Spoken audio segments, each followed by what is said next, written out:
I heard you wanted to lift an absurd amount of weight on this, and you weren't too sure how to do the exercise. With all of the exercises, there's a setup, there's the initial lift, and then there's putting the bar back. So we'll take you through the 3 phases, and you'll feel like a right pro at the end of it.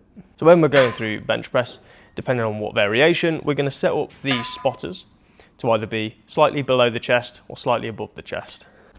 No spotters for me, that's all right. We've got 3 main points that we want to focus on.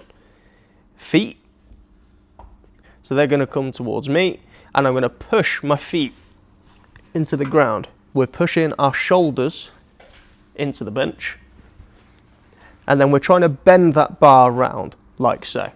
How I dictate how wide my hands go is I use a measure of a thumb.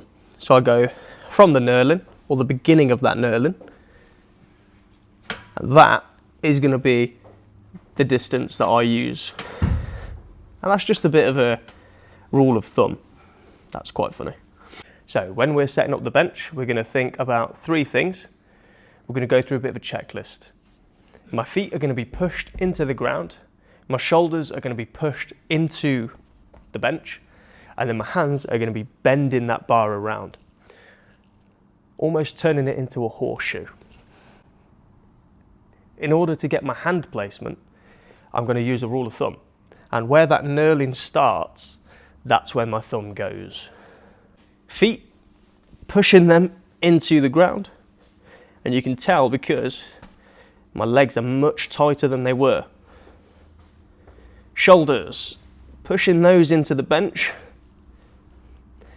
And then hands, thumb distance apart. And now that it's off the rack, I'm going to try and bend that bar around, trying to turn it into a horseshoe. So that is the setup of the bench.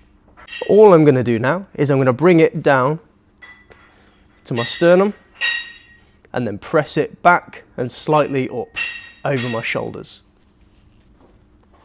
Okay, let's go for that again.